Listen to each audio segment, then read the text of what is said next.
वक्रतुंड महाकाय सूर्यकोटि समप्रभ निर्विघ्नं कुरु मे देव सर्वकार्येषु सर्वदा। टेक्स्ट 13। देहिनोऽस्मिन्यथा देहे कौमारं यौवनं जरा तथा देहांतर प्राप्ति धीर्स्तत्र न मुहाति। Meaning, as the embodied soul continuously passes in this body from boyhood to young to old age, the soul similarly passes into another body at death. A sober person is not bewildered by such a change. Purport. Since every living entity is an individual soul, each is changing his body every moment, manifesting something sometimes as a child, sometimes as a youth, and sometimes as an old man. Yet the same spirit soul is there and does not undergo any change. This individual soul finally changes the body at death and migrates to another body. And since it is sure to have another body in the next birth, either material or spiritual, there was no cause for lamentation by Arjun and on account of death, neither for Bhishma nor for Drona, for whom he was so much concerned. Rather, he should rejoice for their changing bodies from old to new ones, therefore rejuvenating their energy. Such changes of body account for varieties of enjoyment or suffering according to one's work in life. So Bhishma and Drona, being noble souls, were surely going to have spiritual bodies in the next life, or at least life in heavenly bodies, for superior enjoyment of material existence. So in either case, there was no cause of lamentation. Any man who has perfect knowledge of the constitution of the individual soul, the super soul, and the nature, both material and spiritual, is called a dhira, or a most sober man. Such a man is never deluded by the change of bodies. The Mayavadi theory of oneness of the spirit soul cannot be entertained on the ground that the spirit soul cannot be cut into pieces as a fragmental portion. Such cutting into different individual souls would make the supreme cleavable or changeable against the principle of the supreme souls being unchangeable. As confirmed in the Gita, the fragmental portions of the supreme exist eternally and are called sara. That is, they have a tendency to fall down into material nature. These fragmental portions are eternally so, and even after liberation, the individual soul remains the same, fragmental. But once liberated, he lives an eternal life in the bliss and knowledge with the personality of Godhead. The theory of reflection can be applied to the Supreme Soul, who is present in each and every individual body and is known as the Paramatma. He is different from the individual living entity. When the sky is reflected in water, the reflections represent both the sun and the moon and the stars also. The stars can be compared to the living entities and the sun or the moon to the Supreme Lord. The individual fragmental spirit soul is represented by Arjun, and the Supreme Soul is the personality of Godhead Sri Krishna. They are not on the same level, as it will be apparent in the beginning of the 4th chapter.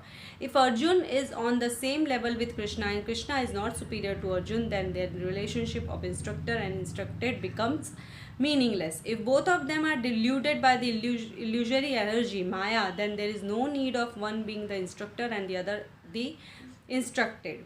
Such instruction would be useless, because in the clutches of Maya, no one can be an authoritative instructor. Under the circumstances, it is admitted that Lord Krishna is the Supreme Lord, superior in position to the living entity, Arjun, who is a forgetful soul deluded by Maya. Text 14. Matra spashastu kauntaye shitokshana sukhadaha khadah agamapaino nityastam sti kshav bharat.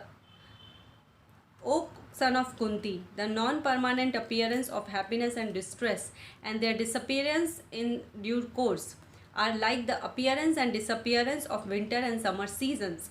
They arise from sense perception, O scion of Bharata, and one must learn to tolerate them without being disturbed. In the proper discharge of duty, one has to learn to tolerate non-permanent appearances and disappearances of happiness and distress. According to Vedic injunction, one has to take his bath early in the morning, even during the month of Magha, January, February. It is very cold at that time, but in spite of that, a man who abides by the religious principles does not hesitate to take his bath. Similarly, a woman does not hesitate to cook in the kitchen in the months of May and June, the hottest part of the summer season. One has to execute his duty in spite of climatic conveniences. Similarly, to fight is the religious principle of the Kshatriya, and although one has to fight with some friend or relative, one should not deviate from his prescribed duty. One has to follow the prescribed rules and regulations of religious principles in order to rise up the platform of knowledge, because by knowledge and devotion only one can liberate himself from the clutches of Maya illusion. The two different names of address given to Arjun are also significant.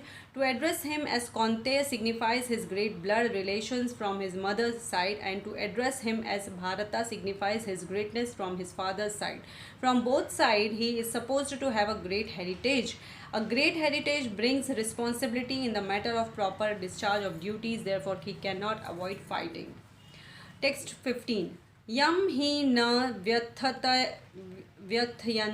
व्यथयन्त्येते पुरुषं पुरुषर्भ समग्दुः सुखम धीरम सोमृतत्वाय कल्पते. Meaning,